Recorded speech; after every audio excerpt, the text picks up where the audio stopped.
Hello. Hopefully this is working. I'm going to speak a wee bit louder than normal because the last one was very quiet. Apologies for that. Also, I'm slurring a wee bit. I promise I've not been drinking. It's the second stroke. And I'll try and speak in received English, I think the BBC call it, because if I go Glasgow, you'll definitely need subtitles down here. That might be an idea to put the subtitles on anyway, because it's late afternoon and I'm slurring, and the seagulls and whatever are out anyway. This is new. This is about the third one I've done, and it's probably easier on you. It's helping me, although I wish I'd done it 20 years ago, but 10 pages of text can be tiresome on a Sunday night. It feels like homework for many, and this is easier. Sorry about this sort of sartorial inelegance. It is a Sunday. I think it's National Lumberjack Day. This, I'm a bit embarrassed. Well, no, I'm proud of it. I'm proud of this. I hadn't heard of Angus and Cash before. A commissioning editor has been on the phone asking if I've got to be careful what I say, I think. They're curious about unique property bulletin. There's a concept.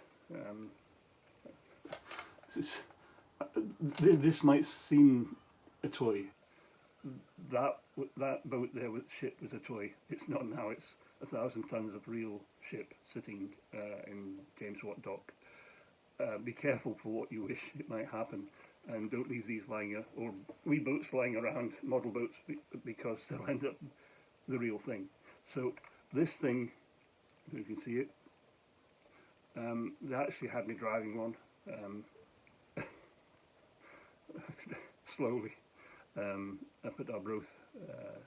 The brown suit, a person of repute in transport, had me driving one as a favour that he owed me, and we borrowed one of his buses.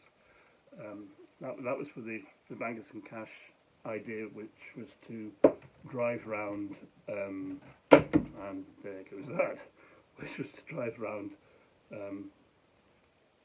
I'm not doing this very well, but you need to, I'm learning. After 20 years, 1984 we started this on an old duplicator, and then we went to printing machines and risograph. Then 2011, Michael Moore, who I'll need to speak about in a minute, taught me how to work the internet, which is why we have Faith, Hope and Charity, the three computers behind me. Be careful of those, they're quite dangerous, especially when an old geezer gets taught how to use them. I think our biggest we've got 14,000 followers in total, but they go viral, and we had about 180,000 people click on a link, and it kind of melted the email account, which is one of the reasons I don't do email anymore. Apologies for those that do. If you look up Microsoft recall, it kind of appalled me the other day. You'd expect it from Microsoft, maybe. All the lines of coding, a little bit of the terms and conditions, are now allowing artificial intelligence to look at every email you send and receive and take screenshots. That seems like a wee bit of an invasion of privacy. If I'd done that in that job, I'd have been out the job. And GDPR, fortunately, in Europe, GDPR is protecting a lot of people from having their emails looked at as a matter of routine. You'd be better just putting an advert in the paper saying, "I'll meet you around the pub at 6." Don't send an email, because the email's guaranteed to be read now by AI. I don't know where that's going, but all I know is that it's been confirmed by Microsoft, and for me that's source enough. It's more of an American problem. However, I've gone down my first rabbit hole tonight. Back, discs missing. Anyway, back to, I'm wearing my Angus and Cash. I honestly thought it was a cooking program, and now I'm addicted. And David Mathewson, an awful nice man, has made an invite to go down and see all these lovely, wonderful old cars. If you know of it, you'll know that it's a really, really nice program.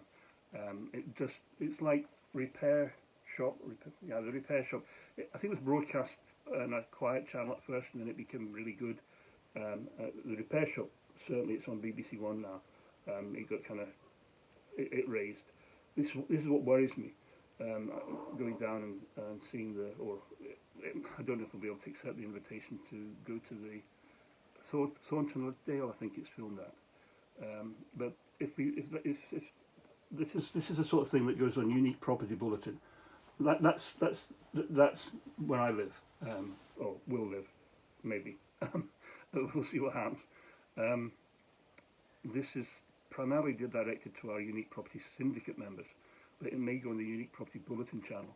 I had to do one of these for there's a third charity on the go, and I'm going to have to cover that in a second, because it's one of the newspapers wants to do a story. In fact, I'll do that just now because it's bothering me. In 2011, when I was learning how to work computers, a friend, Michael Moore, was teaching me, and he said, you don't use your name on the internet, your real name. And it just always felt a bit dishonest. So I got nicknames, and we went through them. And Michael Moore's name was Nelson on his website, which had 5,000 disabled people getting help. And I was learning the internet and struggling to think of some random name, and it just didn't feel right. So I used my middle name.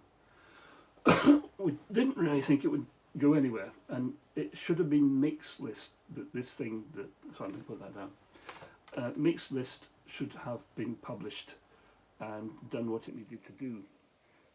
And for whatever reason, put Calum's List. My middle name's Calum, and I thought, well, it's near enough. I didn't want to be dishonest, so it is my name, Calum, and I do answer to it sometimes, as well as Handcuffs, which another video will cover. I used to be called Handcuffs, but it wasn't a name you would choose. So, Calum's List was registered. I can't bear to look at it. I don't want to look at it. I wish it was never there. Well, the memorial to 60 dead people that passed away, I respect and wish it to continue. The last of that group of 11 friends that kept the thing going has given up the ghost, really. The other 10 are no longer with us. And I'm the last one, and I can't stand to look at it. So we're struggling with Calum's List. And that's one of the things that I need to let my Unique Property Syndicate friends and Unique Property Bulletin friends know about. They'll wonder if to see this ugly mug on a newspaper or wherever, and the Calum's List. I'll put down why it's relevant in the next video. And that brings me on to tonight's syndicate news, basically. We're looking for exit routes because some of our syndicates have been going far, far too long. I mean, I was in my mid-50s when we bought the Sanex Hotel. I'm now a pensioner. I got this wonderful letter. I think it's lying around here somewhere. I didn't know how to receive it. It basically said, it was from the Department of Work and Pensions. It said, now you're an old age pensioner. Now, when you look in the mirror, I don't know about you, I see a 40-year-old. But when I look at these videos as an old man, and this letter said, now you're a pensioner, which is not a great start in my book. Here's some free money, which was a pension. Now, Scottish people like free money, although it was paid for over 40 years working, or trying to work in a way that is constructive. And again, there'll be something down there on this page. Our bookkeeper did this lovely chart of what, it was quite moving actually. It was my mum. She said, you don't have a degree. And it hurt a wee bit. So I took 27 deeds of properties that we bought and renovated, and I think at that point it was about 80 jobs created for somebody that's unemployable. The human resources manager at the police, when I became disabled, said, you're no use as a cop anymore. Might as well throw in the towel, watch daytime TV, and you'll be on benefits handsomely. I said, no thank you. The Scottish is I right, and that means it can mean other things as well that go away quickly. So I've managed to keep working in a fashion that's unusual for many years, and with a lot of help from a lot of friends. I mean, that up there, although one of those computers wrote the constitution for that thing, the real one. It's my friend Ian Sim, Ian and I were the trustees to start with, then the captain came along, Calum Bryce, and the three of us got the charity started, but there's now 26,000 members and a core of about 100. I mean, that's a big project, but it's important because if you combine that with the first charity, the Money Advice Charity, which is, you'll see Calum's list down below, or an excerpt from the House of Commons. We took it through what they call the elevated complaints process. When you have a money advice centre, and that's what it was for my friend that had died in 1996, we registered a charity to stop more suicide deaths. You go through the process and it elevates. You exhaust the internal complaints procedure, that's the term.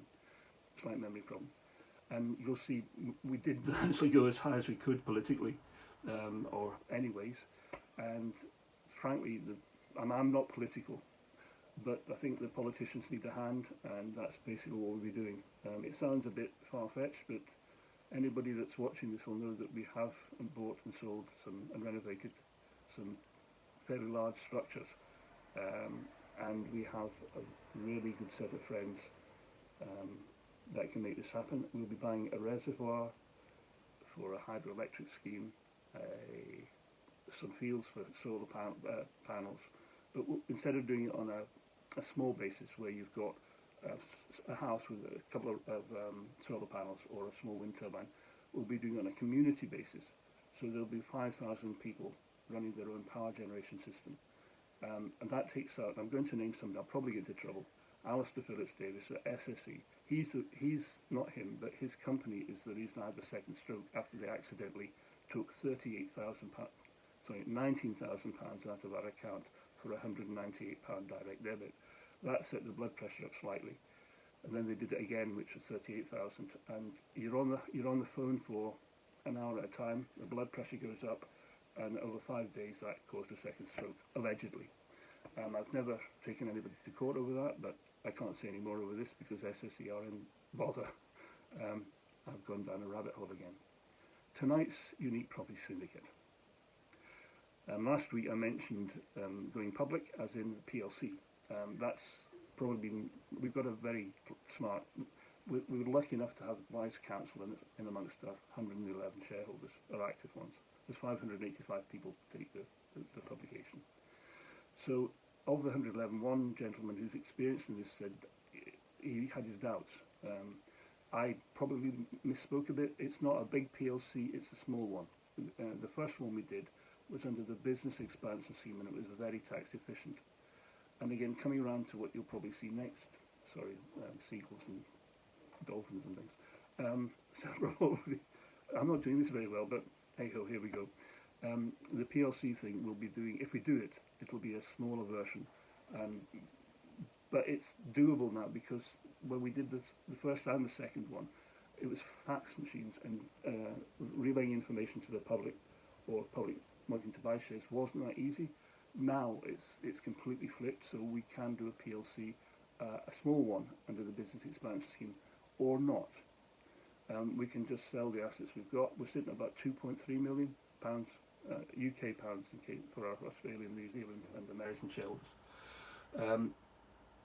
That's a fluid situation, but we're at that level, and it's certainly a small PLC. We'd probably look to raise, say, 5 million, and from that, a lot of good things happen. A lot of buildings get renovated.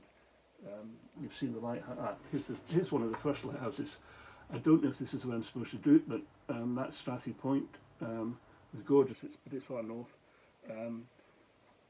It's not just lighthouses, it's, I don't know if I can, no, I was going to say Sannox Hotels there. That's SANNOX for my speech impediment. And Sannox Hotel on the island of Arran. Now the ferries are working. That was the ferry we accidentally bought, the Isle of Wight ferry, I think it is. I can't see from here. And another ferry that we bought from Calmac. This is the problem with having, well, these were actually made after the event. That's going in a case to go in the actual ship as a display model. That's the Queen Mary, the TS Queen Mary, the smaller one, not the bigger one in America. So, in summary, no wonder it takes a long time to read through all this. Unique Property Syndicate. We will be looking at PLC with a small one, or we will look at selling all the assets and just slimming the thing down because we're carrying a little bit more than our admin can handle.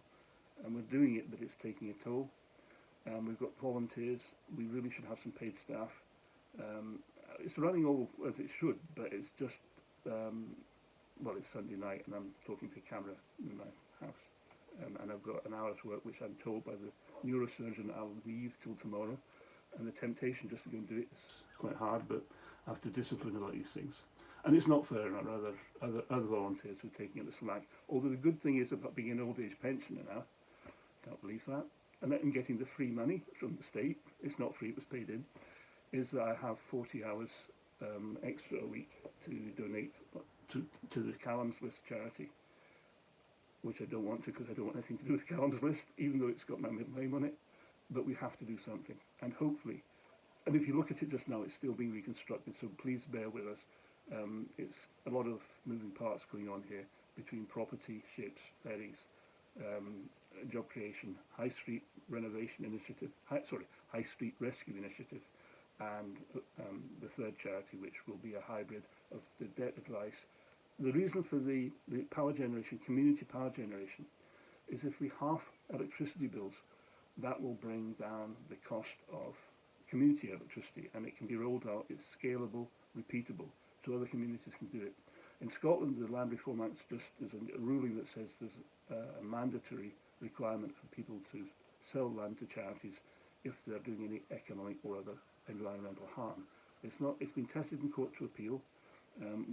We would hope people would play nice if that has to happen, but we have the power of the law behind us now, or at least the new charity will. Right, guys. The third option was Unique Property Syndicate has been renamed to Unique Property Business Angel Group for a reason, a statutory reason, partly to do with the Financial Conduct Authority. We wrote to them a while ago about our concerns. Hopefully we didn't abuse the system, but as a cop, I recognised there was a slight flaw in the legislation and wrote to the FCA saying, look, maybe plug that on the next statutory instrument. Bless them, they actually listened. And that's good for what we do, although we'll have to register with the FCA, which is not a biggie. It's our insurers, of all people, who we insure all our buildings with, said it was about 25,000 all in, lawyers' fees, legal fees to go public, a small public company. But now it's probably about 8,000, which is eminently doable. That's less than our legal bills on conveyancing in the year. So exit routes, which is where I'm trying to go on this rabbit hole infested, I think they call it a vlog, V-L-O-G, sorry about this. I keep going down rabbit holes, but that's just one of the side effects. I've even put the computer to sleep. Syndicate summary. The exit routes are one of our main focuses because of the pandemic. We know it. Don't have to rehearse or repeat. There's a pandemic, the ferry crisis, and the bang on the head hit. I got hit. For anybody that's not watched this, I got hit by a 5,000-ton ferry on the head, which is what caused the first stroke. But even before that, was a bit eccentric, so some noticed the difference. And now I slur a wee bit of an evening when the post-stroke fatigue and the back surgery kicks in. But you keep on going. So our exit routes are public company, and that means anybody and everybody that fancies. The principle of this, for those that haven't watched this, that we all put a couple of grand or $5,000 in and buy a lighthouse building, and then we've all got some skin in the game. We watch it getting renovated. There's a channel that we've had to password protect for Financial Conduct Authority regulations, because you can't just chip in. It's a proper. You've got to do it legally, and we see the buildings getting renovated. There's reports done every week, and then the theory is that folk can come up, stay at the lighthouse for a week, and then some people have a nice new home. It was a nice thing to do as an extension of the Unique Property Bulletin, which it's on Facebook or social media. There's a reasonable amount of followers, and it does what it should. But at the moment, we've got quite a lot of assets that have been. We don't have any mortgages. We insure everything, and carrying that's quite hard. And also, there's a gentle renovation as time goes by. But the likes of Ireland, the Sanex Hotel, we've kind of gotten stuck because of the ferry crisis in Scotland. There's been £300 million overrun. There's a long story about that, and I've just realised we're nearly at 20 minutes, so I'm going to bring this to a close. It's been quicker for you to read. Well, I don't know if this is any better than reading through screeds and my keyboard rambling. but we'll give it a try. So the exit routes are either big, little public limited company, just sell the assets as they're heading towards Rightmove inexorably, and slim things down a bit. And the third one is basically a buyout by the kind of done it before, where the main core members will buy everybody out. Just cash some pension in, although I'm not quite sure how that would work. I know I'm on it, but you can draw down pension funds and buy full account that way. It gives everybody exit routes, which we're working towards. Fortunately, because of our business model where we don't have any mortgages, the theory was at the beginning, with no mortgages, if you got stuck with a building and times got hard, you could open a can of beans, but nobody could ever take the building off you, and it was insured, so you got a solid asset, and you could go and stay in it. And unfortunately, we got hit by the pandemic, and the bang on the head, and the ferry. I mean, the ferry problem. Please don't underestimate this. If you're in Australia, one of the shareholders in Australia, or 6 shareholders in Australia, 2 New Zealand, or America, or Canada, or any of the UK shareholders. In Scotland, the ferry crisis has been really big and problematic. Again, not political. I just want to make sure that we have ferries going to the island that are safe and reliable. And that's the problem with Sanix Hotel. I mean, it's incredibly frustrating because we've got a very good planning permission. We're 90% towards opening. This here, I'll be moving across to Ireland in July, I think, to make sure. We've done the remote thing with the remote project manager on the arm, but I mean, if you see the kitchen tiles, they're kind of black. We need somebody that's done it quite a few times on site, so that's what's going to happen. Right, hopefully this has made some sense. I'm going to stop very, very shortly if I can work this, because I think I've gone over time. Maybe let me know if this is any better than the usual Sunday night bulletin. I have no script, and I don't know if it's made sense or been helpful, but if you don't try new things, you don't learn. And even at 66 years old, you don't get your pension until 66 now, I'm game on to try new technology, so hopefully this has been some merit. Thank you very much, and a very good evening.